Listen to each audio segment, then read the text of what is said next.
शरीर का अर्थ नहीं समझता है कुछ। शरीर कब बनता है, कैसे होता है, क्या चीज का होता है। ये शरीर का 5 तत्व हो गया, कोई शरीर 5 तत्व हो गया, आत्मा अलग है ना।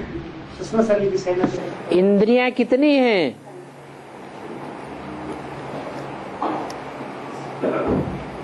टोटल इंद्रियां कितनी हैं? 10 इंद्रियां हैं तो, लेकिन वो तो स्थूल हैं, साकार में भी हैं। लेकिन उन इंद्रियों को भी कंट्रोल करने वाला कोई मुखिया है?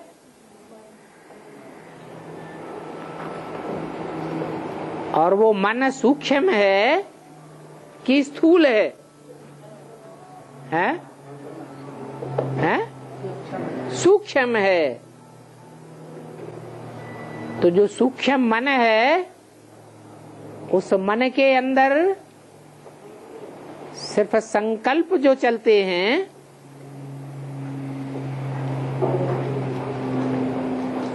वो संकल्पों की धारा ही सूक्ष्म शरीर का निर्माण करती है।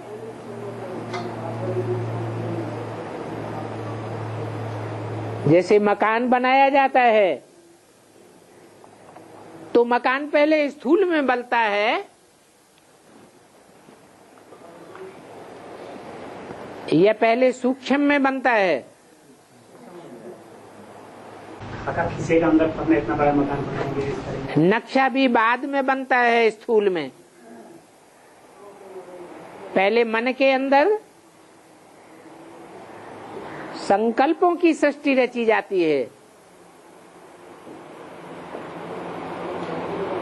ये जो संकल्पों की सृष्टि रची जाती है, इसी से सूक्ष्म शरीर का निर्माण होता है।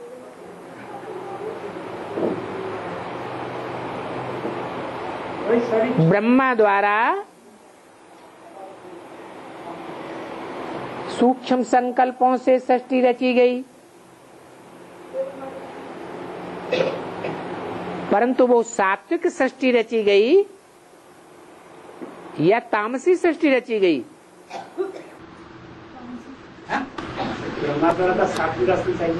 ब्रह्मा द्वारा संकल्पों से सृष्टि रची गई, तो कौन सी सृष्टि रची गई? सात्विक सृष्टि रची जाती है।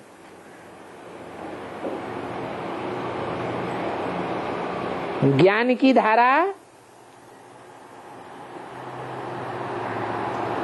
पवित्र ज्ञान से लेकर अपवित्रता की ओर बहती है।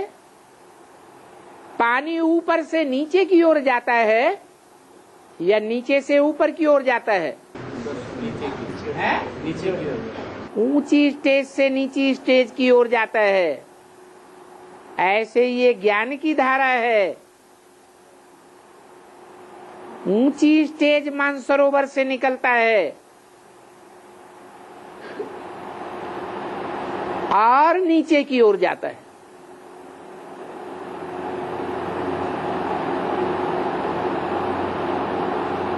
ये ऊपर और नीचे के बीच में भी कोई बिंदु है जो ऊंची सृष्टि और नीची सृष्टि को डिवाइड करने वाला है।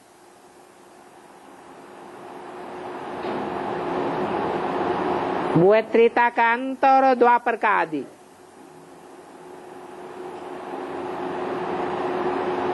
जहां से दुष्ट संकल्पों की वृद्धि होती जाती है,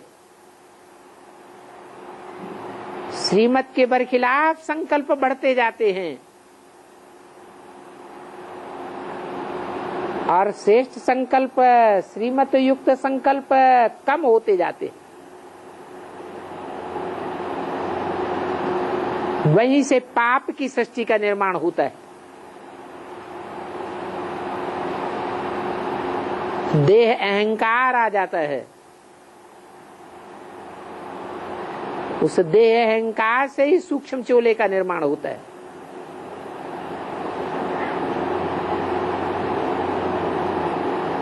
उसे कहते हैं भूत प्रेत।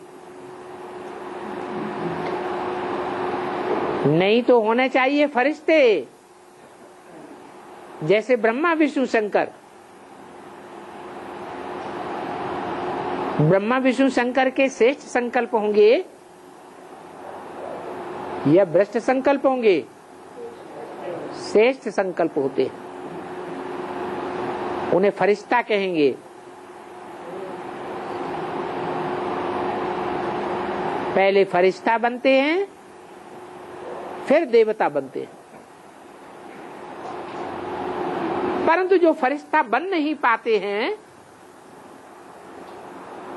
भूत प्रेत बनकर रह जाते हैं, उनके फिर सूक्ष्म शरीर का निर्माण होता है, क्योंकि देह अहंकार के कारण पाप कर्म ज्यादा करते हैं, तो सूक्ष्म देह का निर्माण हो जाता है।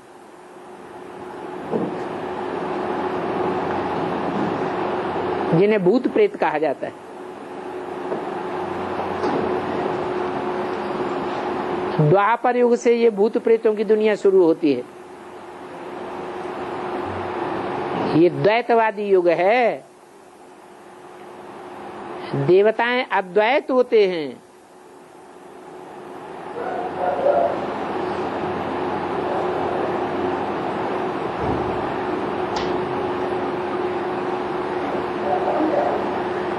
यहाँ ब्राह्मणों की दुनिया में भी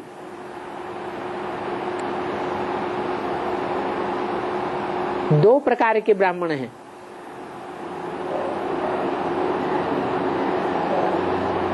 बढ़िया कैटेगरी के, सूर्यवंशी और चंद्रवंशी।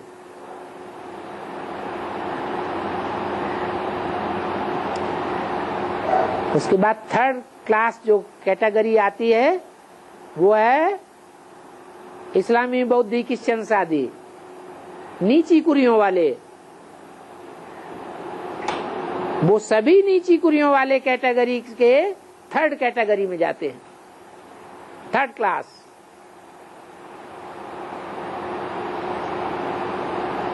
वो सब श्रीमत की बरखिलाफी करने वाले हैं, स्वचिंतन से परचिंतन की ओर जाने वाले हैं।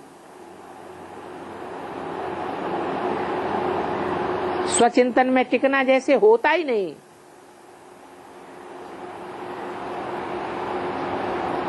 देह का ही चिंतन करते हैं,